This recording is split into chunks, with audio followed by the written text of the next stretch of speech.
Cool, thank you so much. And I've got to say, two very inspiring speakers to follow on after. So, as mentioned, we're ReCreate. We're a boutique streetwear label that's designed here in New Zealand and produced in our sewing centre in Cambodia.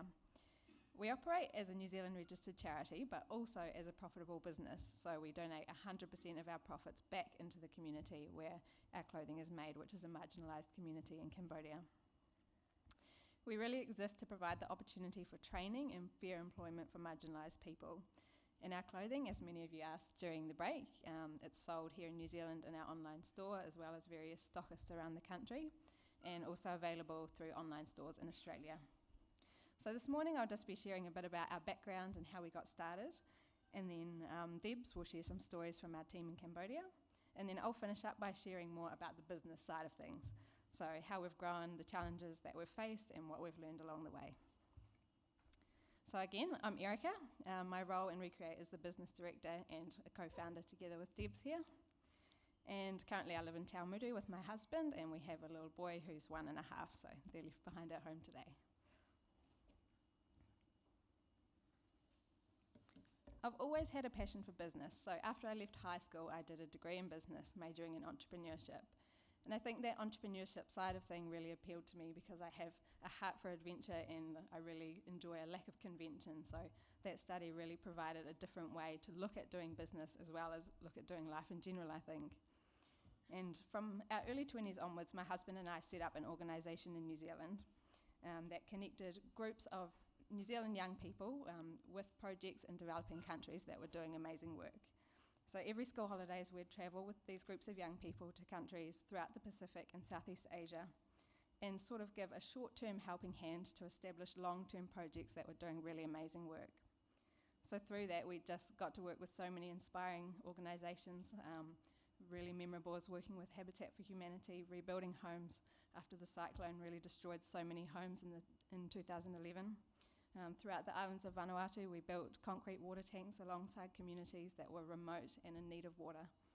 But really our favourite project was working alongside a team of people in the capital city of Cambodia, Phnom Penh, and they were there to protect vulnerable children. So this team of people first started out to support women who were working as prostitutes, and they would really have no options for childcare, so their children were often left home alone when they would go out to work. And from time to time in this community, sometimes the children would go missing, and as we've heard this morning, the work that Hagar does is so amazing, and I've actually seen this firsthand in Cambodia. Likely the reason these kids are going missing is because they're stolen away into sex trafficking or into forced labour. So the team of people that we worked with really protected and cared for these kids, not just through being there and playing games and having fun, but also giving them a little bit of education and teaching them English just to provide that hope for a better future for those kids. But then in 2007, as some of you might have seen little bits and pieces in the news, the Cambodian authorities started on this mission to improve the image of Cambodia, and in particular the image of the capital city, Phnom Penh, for tourism mainly. And they did this by forcefully evicting slum communities that were throughout the city. In the worst cases, it's been documented that they did this. The military would come into communities even using tear gas to force people out of their homes, or pumping in raw sewage and using diggers just to destroy the homes without the consent of the people. So in the case of the women and children and families that our friends were working with, their slum community was in prime real estate, right downtown next to the riverside. So they were really targeted to be shifted out into a more remote area. The authorities had promised them that for anyone that had a house in this slum community, well, it's really more of a shack, that once they were moved out into this new community, they would be given a new home there. So the people, without any other real choice, they were forcefully evicted out to this new community, which was called Dei Tamai, which translated means new land. Their old homes were knocked down, and in the place now is a mega mall, which is really the type of place that only the richest Cambodians or mostly tourists can afford to shop at.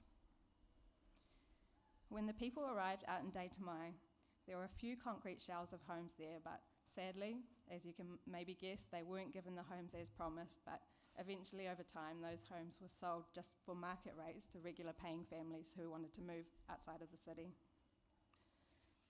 slum families just had to do what they could using what they could find, old tarps and pieces of wood, to construct makeshift homes to protect themselves and their families. And now they lived so far away from any employment that they previously had in the city, and kids were unable to go to school anymore. They really found themselves in quite a desperate situation. Some limited income was available in the new community through things like prostitution, selling drugs or food, maybe washing clothes. And kids that were unable to go to school now, they were sort of kept home to watch their brothers and sisters or collect rubbish for money. But in the worst cases, some children were sold by their families into brothels or for forced labour.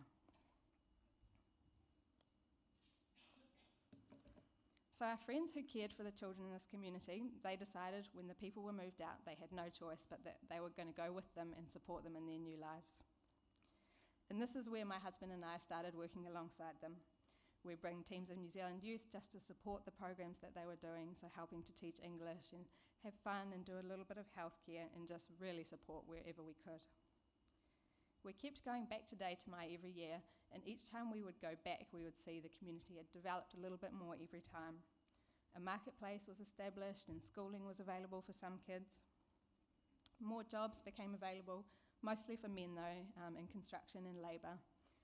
But then on the negative side of this growth, we would actually see garment factories start to build right next to Day to Mai community, knowing the people there had really little alternative for other work, and so they had this captive workforce that would work there. A lot of the women started working long hours of more than 60 hours a week, of course for terrible pay and in terrible working conditions. So in 2013, we decided to do something to provide an opportunity for women in that community to earn a fair living and to gain a skill. And we set up our sewing centre there under the NGO structure that our friends had established to support their ongoing work. We started our centre with 3 ladies, and I always remember on that first day of training, one of the ladies, we had instructed her to cut out a pattern. She'd never held a pair of scissors before. She didn't know what to do. So it was really one of those moments where you wonder what you've gotten yourself in for. But slowly, each lady mastered step by step the cutting, the pattern making, and eventually they could sew a full garment by themselves. It took us 1 year from setting up the sewing centre until we first started running with online sales of our clothing. But during that year, we were able to establish production processes in the sewing centre.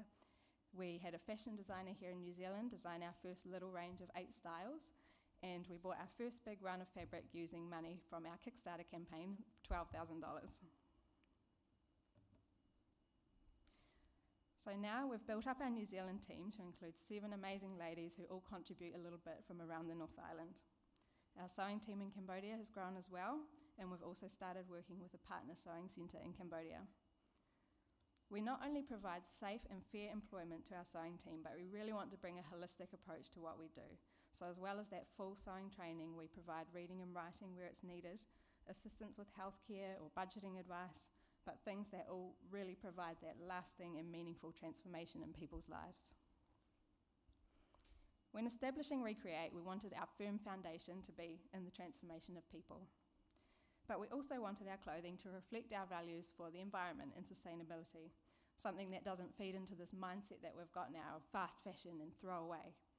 So as a brand, we use only organic fabrics that are ethically produced, and we focus really on pieces that are well designed, that can be styled up for going out or styled down for a more relaxed setting, and design that is really timeless. We value sustainability in everything we do. So from little things such as collecting all the fabric offcuts from our sewing centre to make other products wherever possible, or using just plant-based courier bags that can be composted at home, or importing our garments to New Zealand using a carbon-neutral shipping service. We believe and think that we are proving that as an industry, fashion can be both sustainable and ethical, while keeping it accessible to the everyday person. And for us, having comparatively quite little experience in the industry, you really wonder why bigger businesses aren't doing more of this. And we're seeing a huge shift in New Zealand, even in the past 5 years since we started ReCreate, that people are now really asking those questions of who made my clothes, like what were the conditions like, and were the people paid fairly. The awareness around ethical production is increasing all the time, and we're passionate about giving a voice to this conversation. That our decisions about how and what we purchase has a direct and powerful impact on the people that made the product. Every product and every garment has a story. And stories are so important. They have the power to transform the lives of the makers. They have the opportunity to transform the lives of us, the people that buy the products. They have the potential to change the course of whole industries or the global community that we all share. So on that note, I'll hand you over to Debs here, who's going to share some stories with you.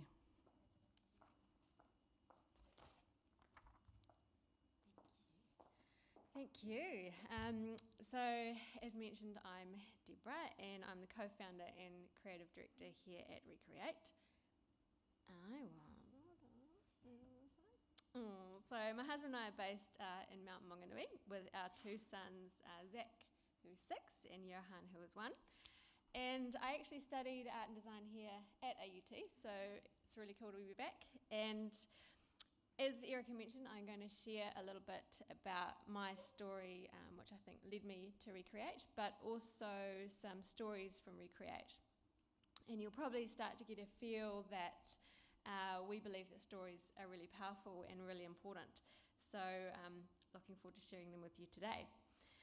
So my journey that I believe led me to ReCreate started with my husband and I volunteering alongside NGOs in South Africa. So these NGOs were predominantly working with issues around HIV/AIDS and poverty. And my background is in photography, so I was using this as a tool to raise awareness of the issues, but also to raise awareness of the amazing work that these organisations were doing. And this really was quite a pivotal moment in our lives, and I think it definitely changed the course of where we're heading.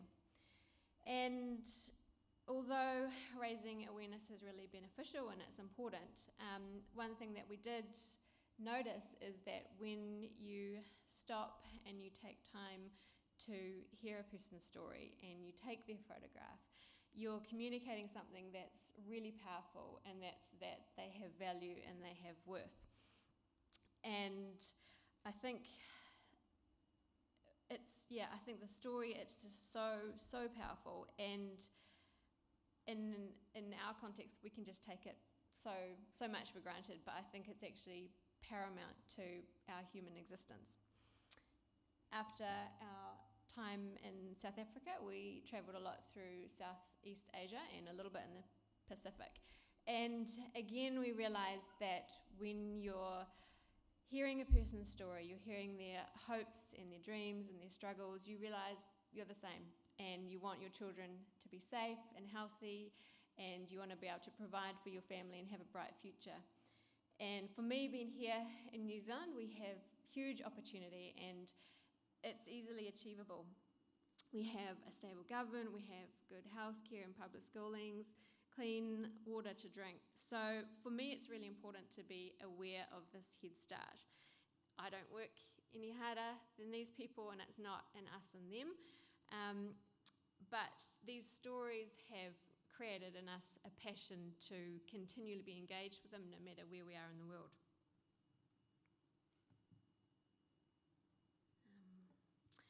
So it's from this place that Eric and I were both compelled to establish ReCreate, and through our travels it became apparent to both of us that the key to meaningful community transformation was empowering the local people, and most oftenly the women.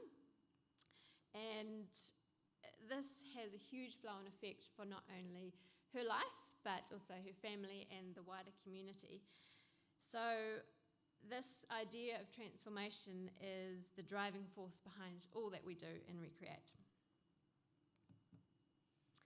Every year we train and empower women in the local community, and this transformation has been pivotal and foundational to how we have set up the centre. So we're not just about meeting minimum ethical standards or ticking a nice feel-good ethical box.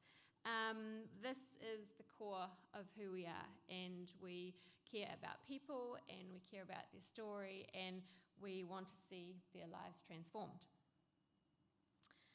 So we give full training in sewing. So we not only do, so it's a wide breadth of sewing training, so pattern making, garment manufacturing. So this means that the women have a depth of a skill that they can carry with them wherever they go. And when our sewers share their story, they talk about the benefits of being in a safe and empowering work environment, but equally they share about now they have a skill that no one can take away from them. And given their context, and they lost their homes and they were evicted, this carries huge significance for them. And you see the most beautiful transformation in how they see themselves. Their confidence grows and they begin to realise their value and their self-worth. And it's transformation that it's at the very core of who they are. So this is Sompoa. She was one of our very first sewing students. And before ReCreate, her and her family of 4 were homeless, and they were living under a table in the local marketplace. She had employment at a nearby factory, but she was working 60 hours a week and was facing issues like unfair pay and unhealthy working conditions. Her work was monotonous, and she did the same task over and over again. But when Sompoa heard about the opportunity to work with ReCreate, she was really excited. And she also was quite nervous though, and only having a level 4 education, she was not able to read or write, and she was fearful of her ability to learn. But under the guidance of our sewing instructor, and she gained in skill with sewing, but also she was getting things like reading and writing lessons. So she gained confidence, she was gaining a skill, she's gaining knowledge, and she really began to thrive. Today, Sompoa is our sewing team leader, and she trains all the new people that come on board with us. Her husband, Het, he also received full training, and also he was trained in how to fix the sewing machines.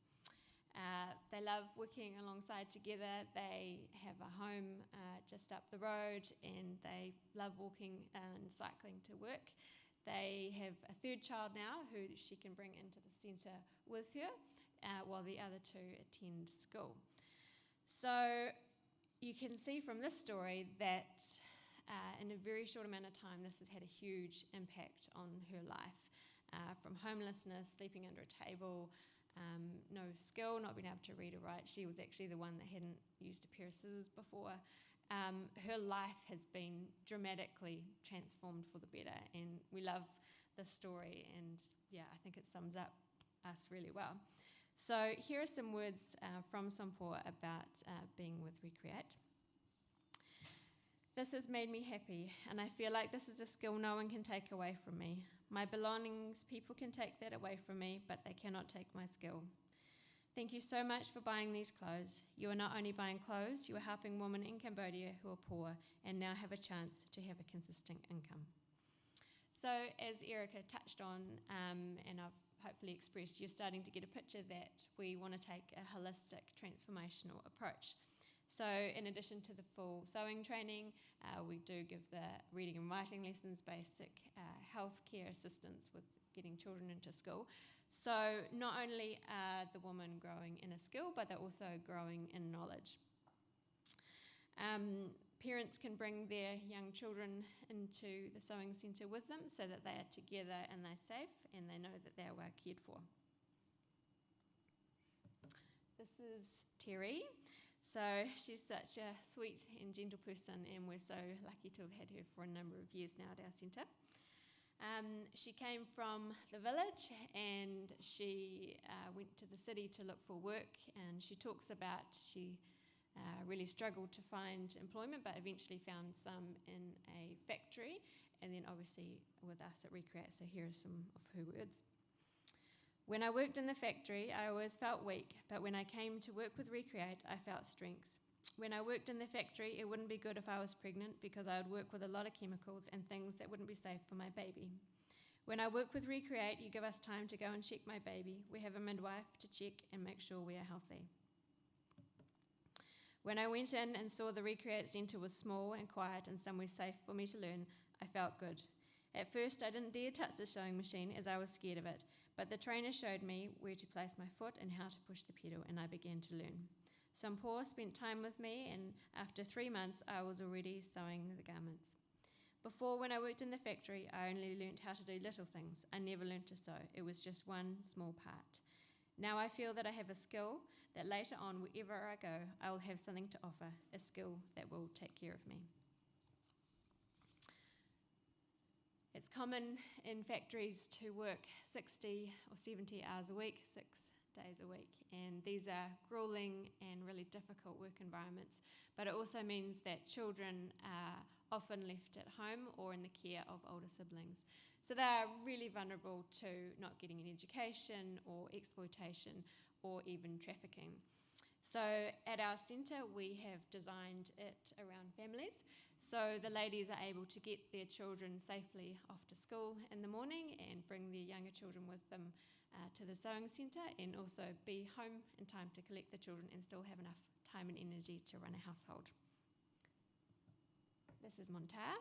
So she's a hardworking woman, and she talks about how she had work in a factory and then her work with ReCreate. When I worked in the factory, I didn't have any money or anyone to watch after my children, so I could only work there 2 weeks. My husband did nothing but drink alcohol, so no one was there to take care of my son. And when ReCreate told me I could bring my little one to work and still work at the same time, this was so good for me. So now I feel like I have energy to work. It is not like when I worked in the factory where I had to go in at 7 a.m. and work until 7 p.m. But now I have time and energy left to go home and take care of my family. Before, all I knew was how to hit the pedal on the machine, and I never knew how to sew any garments. And I never thought I would be able to sew like this. So I feel so happy because now I can sew. This is Shrenik. Her and her family live next to the sewing centre, and she's a gorgeous wee little soul, and she's bright and she's intelligent. When we were there with our son, Zach, she barely left his side, and she cared for him and looked after him the whole time, so he was very fond of her. Her family doesn't have much money, and unfortunately she was taken out of school to collect rubbish. And being a girl and having tan skin and curly hair in this environment can bring about even more hardship, though no fault of your own. But she began to spend more and more time at the sewing centre, and the ladies took her under their wing, and she started to flourish until one day she was no longer there. But having relationship with her, our ladies soon realised that something wasn't right. Turns out that the family was very vague on where she was and what had happened to her, though they finally got out of them that she had been taken by another family member to a border town some distance away, and a place that was known for trafficking. So as soon as our team realised this, one of our members jumped in the car with her parents, and they went up to the town, they located her and safely brought her back home. And over time, our sewing production manager brought her back up to speed with her academic levels so she could get back into school and thriving. And we also helped the family with the things needed to get her safely back into school. So we don't know what was planned for her, and we don't know what exploitation lay ahead. But what we do know is that through relationship and community, that lives are transformed. And when you empower a woman like the ladies at our sewing centre, you empower them to effect positive change for the whole community. It's transform lives that can transform lives.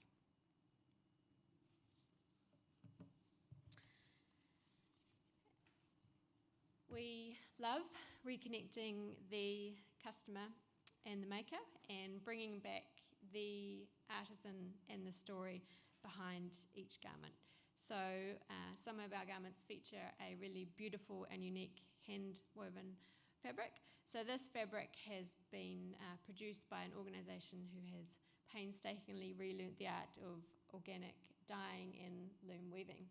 And this organisation fairly and ethically employs women in Cambodia living in mostly rural communities who have a lot of issues around poverty. Unfortunately, a lot of art and culture under the Khmer Rouge was lost. So for this organisation, it's been a really long and slow process.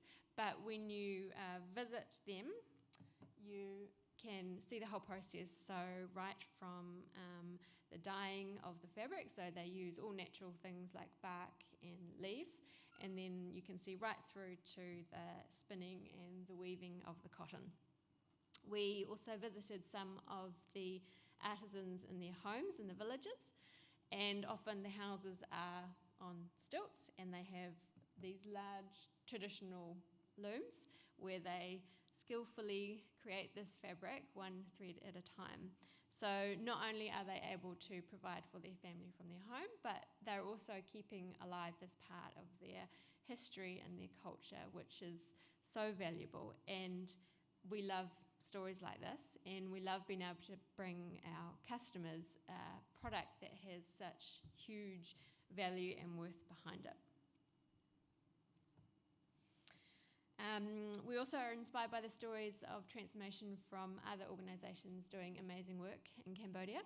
Our partner sewing centre is located in Sway Pak in Cambodia, and they do all our screen printing, and they also help us with garment production. So not only are they matching our ethical standards, but they have established themselves in a community that was formerly known for human trafficking.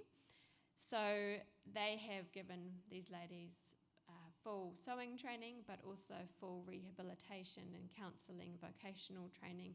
So a lot of these women who are exiting the sex trade were forced there due to poverty. And these organisations who have gone into this area have literally transformed the community and also the lives of these ladies. So as ReCreate grows, we're so excited to be able to support the amazing work that they're doing.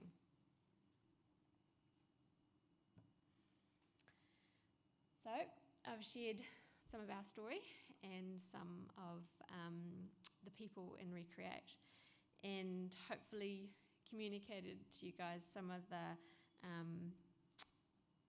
values and the importance of transformation in stories. But you all too have stories, and they're important and they're valuable, and transformation is not only possible, it's already happening. And it's with you all here today and us as a collective that we can keep moving forward to industries that empower both the purchaser and the person who made it. So with that, I will pass on to Erica, who will share a little bit more insight into how we've achieved this, things that we've learnt, and what this looks like moving forward to create more stories of transformation.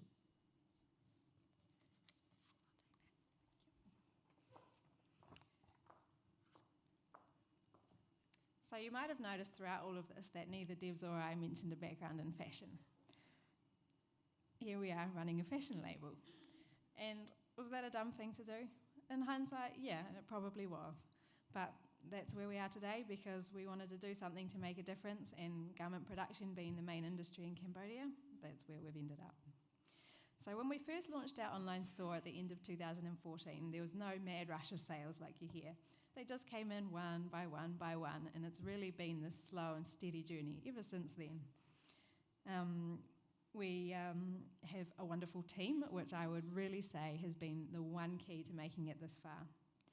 As I mentioned earlier, we've got a team of 7 of us working here in New Zealand, and this is our team here.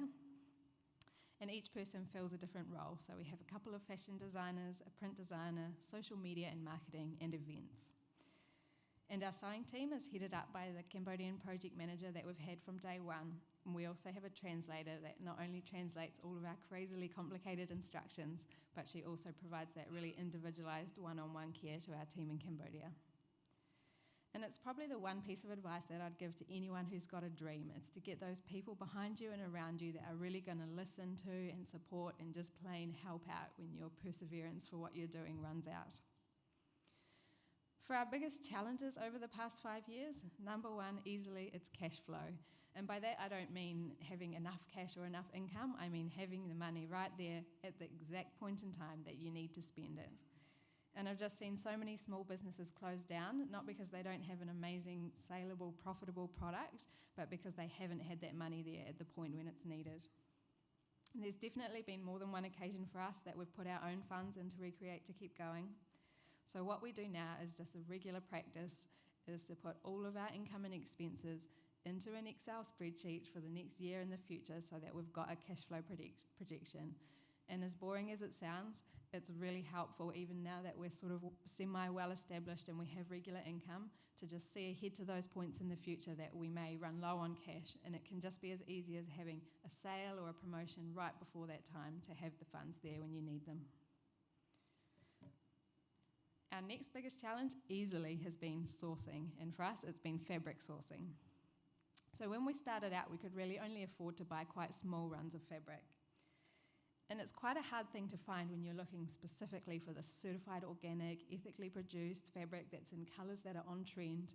And often you'll find that the minimum order quantities is around 1,000 kgs or more, so for a small business it's quite unattainable. And the only place that I could ever really find for the first few years, it's not actually one that I'd even recommend, because often we'd order the fabric and it would arrive to our sewing centre and it would be a different quantity to what we'd ordered or a slightly different colour, or we'd go halfway through a roll and then sometimes a slight quality defect would appear in the fabric. And sometimes we would do our quality testing and some fabric would shrink quite a lot and then other fabric would shrink not at all, so it was really hard in the beginning to get that consistency. But we could never really send the fabric back because the cost of shipping was just as high as the cost of buying the fabric itself. So the consistency of quality was quite an issue for us in the beginning. So it was a happy day when we finally were able to take that leap and buy that 1,000 kgs of fabric. And luckily we had our cash flow forecast in place that told us we could almost afford it. So that's really helped us to turn a big corner in production, just having that fabric on hand. And it's given us the confidence to take on bigger orders from stores around the country, knowing that we can supply the product to a consistent standard. As we've journeyed throughout the last 5 years, we've constantly been learning. I mentioned earlier that on the first day of training in our sewing centre in Cambodia, we had 3 women. What I didn't tell you is that on the second day, we had only 2 women. And confidence has been a really big issue for us when it comes to training and empowering the people in our sewing centre. So choosing to work in a developing country where there's real poverty and lack of education, it just means people don't have that faith in their own ability to learn. Some of our students, they'll train for a week or a month, but then suddenly they can just lose heart in it. And to go from having that no real education to learning a whole trade, and sometimes they can't read the instructions written on a pattern, it's really hard. So we do understand. And the normal process that it takes our team for our quickest students to sew a garment will be 3 months, but more often it's closer to 6 months. And so for us, we're committed to paying them a wage throughout that time so that they can actually live and support their families while they're learning. It's always a celebration for us when a team member is promoted from training into production, because then we know, as Deb's mentioned, they've got that skill that they can take anywhere in life. And some of our best team members actually have ended up leaving. Just things like health issues that come from living in a really hard slum-like environment, or family issues that mean they've had to move back home into the province. But wherever they are now, we know they have that skill that they've got with them. So for the first few years of ReCreate, we were really only able to sell clothing online as we kind of figured out all these issues and how to work with the fabric that we had and develop consistent processes. And we also came to a somewhat awkward realisation that we hadn't just started one business, we'd inadvertently started 2 businesses, a production centre in Cambodia and a clothing label in New Zealand. So both of those businesses really required huge amounts of time and input in the beginning. But then eventually we got through that and we came to this next step of wanting to grow and sell our clothing outside of our online store into other stores around the country. And for the two of us who really sort of struggle with public speaking and would rather be in the background, that was a real challenge to go into stores and pitch our product when we knew every flaw that had happened and everything that went wrong in the production process, but to still have that confidence to sell. But we did get our first few stockists, and that really helped us financially to grow and to be able to source that better fabric and in turn to get more stockists. And I'll come back again to my point about a good team really being key, because at the start of last year we were taken on board by a sales agent who now just happily sells ReCreate clothing on our behalf. And we've gone from having, at the start of last year, 2 good, consistent stockists to now 24 beautiful high-end stockists around the country. So that's really a celebration for us. And the best part is we don't have to cold call anyone ever again. So later this month, we'll be releasing our biggest range ever online. And if you've looked in your goodie bags, you'll see that you've got a card in there for 25% off the range. So please keep an eye out for the launch. We're doing it in 2 parts on the 19th and the 26th of March. And just knowing that every time you buy an ethically produced garment, you're directly benefiting and empowering the person that made it. And with ReCreate, you're not only empowering that individual, you're also helping to transform the community where our garments are made. In our future plans, we're working to become a leading ethical clothing brand here in New Zealand. And along the way, we really want to raise awareness and raise that voice around ethical fashion and why it's important. We want to provide people with ethical and sustainable clothing choices in every city and every town around New Zealand. And on the Cambodian side, we want to keep growing our sewing centre, because the more we grow, the more people we can empower to a better future. The more we journey, the more we're encouraged. It's so inspiring to see all you guys here today standing up and saying that the exploitation of people is not okay. Unfortunately, I don't think many of the large profit-driven companies around the world will change of their own accord unless we, the global community, demand it from them. And I think that's really empowering for us, that absolutely we can make change in our world. So I'm wondering, what is it that's brought you here today? What's really struck a chord with you so far? And I hope that just by sharing a little bit of our story, that we've encouraged you to take the next step in yours, because it's together that we can change the face of the fashion industry, and it's together that we can create change. Thank you.